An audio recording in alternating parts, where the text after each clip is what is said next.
Kondisi psikologi siswa sekolah dasar. Kebutuhan psikologi siswa SD terdiri dari beberapa hal, mulai dari kebutuhan fisiologis seperti makan, minum, dan pakaian, kebutuhan rasa aman, kebutuhan kasih sayang, kebutuhan harga diri, serta kebutuhan aktualisasi diri.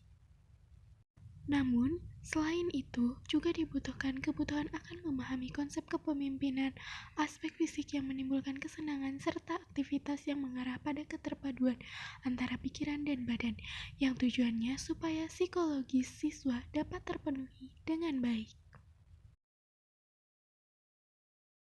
Untuk memenuhi kebutuhan tersebut, Abraham Maslow membedakan motivasi manusia atas dua kategori, yaitu motif kekurangan dan motif meta kebutuhan. Motif kekurangan atau defisit motif. Motif kekurangan mencakup motif untuk mendapatkan kebutuhan fisiologis dan rasa aman. Sasaran utama dari motif ini adalah mengatasi ketegangan organismik yang dihasilkan oleh keadaan kekurangan. Motif ini menjadi penentu yang mendesak bagi tingkah laku individu. Motif metakebutuhan atau metaneeds. Metakebutuhan merupakan motif yang muncul apabila motif kekurangan telah terpenuhi dan mendorong individu untuk mengungkapkan potensi-potensi. Motif ini menuntut pemuasan dalam bentuk kesehatan psikologis yang terpelihara dan memungkinkan tercapainya perkembangan individu yang maksimal. Perkembangan individu yang maksimal dan terpelihara kesehatan psikologis individu dicapai oleh individu yang mengalami aktualisasi diri.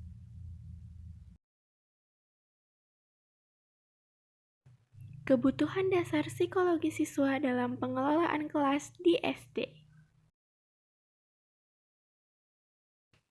Ada dua teori kebutuhan yang perlu diungkapkan untuk memahami kebutuhan peserta didik SD atau MI. Yang pertama, teori Maslow. Dalam teori ini menjelaskan bahwa kebutuhan yang rendah dalam kebutuhan harus terpenuhi sebagian sebelum kebutuhan yang lebih tinggi sebagai motivasi. Sedangkan yang kedua adalah teori dari Lindgren. Nah, teori ini menjelaskan ada 4 kebutuhan yang perlu terpenuhi oleh peserta didik SD.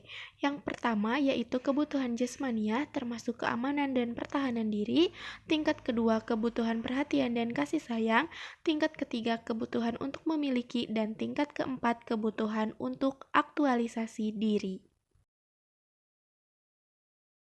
Berdasarkan kebutuhan tersebut, maka proses belajar sebaiknya diawali dari hal yang konkret, kemudian bekerja sama. Artinya, secara tidak sengaja peserta didik akan mulai bisa mengendalikan emosionalnya masing-masing. Sedangkan pada aspek moralnya, peserta didik mulai bisa mengikuti peraturan dari orang tua maupun mulai beradaptasi dengan lingkungan sekitarnya.